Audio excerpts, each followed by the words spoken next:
Objectif. À la fin de cette capsule, vous devez être capable d'utiliser chacune des fonctions financières suivantes. VPM, taux, VA. Premier exemple. Contexte. On se propose de calculer le montant de la mensualité, pour le remboursement d'un emprunt, à un taux régulier durant un certain nombre d'années. Pour cela, on propose le modèle suivant. Montant à rembourser par période.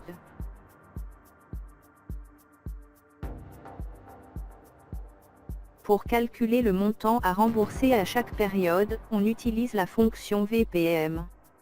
Renvoie le montant de remboursement périodique, d'un investissement à remboursement et à taux d'intérêt constant. Elle a besoin de 3 arguments obligatoires et 2 facultatifs.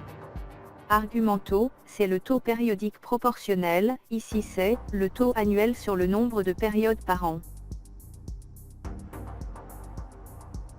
Argument NPM, c'est le nombre total de remboursements, ici c'est le nombre de périodes par an, fois le nombre d'années. Argument VA, qui est la valeur actuelle, ici c'est le montant emprunté. Le montant obtenu est monétaire, on utilise la commande « format de cellule » pour le formater en nombre. Le montant est négatif, c'est pour respecter le principe de la balance comptable. Sortie négative, entrée positive. Si cela dérange, il suffit d'insérer le signe moins devant l'argument valeur actuelle, c'est-à-dire prendre le rôle du banquier. L'avantage de ce modèle réside dans le fait qu'on peut modifier une partie des données, et la mise à jour est automatique. En effet, introduire un autre montant emprunté. On remplace 12 par 1, on obtient l'annuité. Ou par 2 si on veut avoir des remboursements semestriels. Ou encore, par 4 pour de remboursements trimestriels.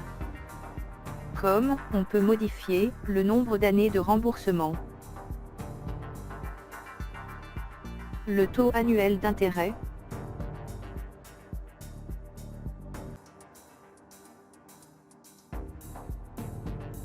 Deuxième cas. Contexte. Généralement, les banques vous communiquent le montant de la mensualité, sans vous donner le taux d'intérêt annuel. On établit ce modèle. On va d'abord commencer à chercher le taux d'intérêt périodique. On insère la fonction taux. Elle renvoie le taux d'intérêt par période. On introduit les arguments. L'argument NPM, le nombre total de remboursements. VPM, le montant de chaque remboursement. L'argument VA, qui est la valeur actuelle. On a donc le taux périodique. On multiplie par le nombre de périodes pour obtenir le taux annuel.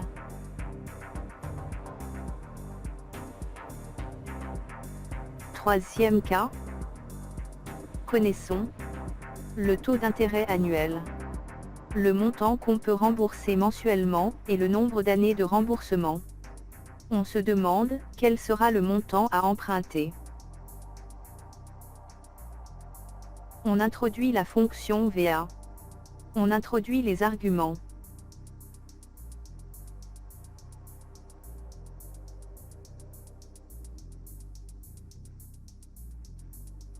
Après validation, on a le résultat.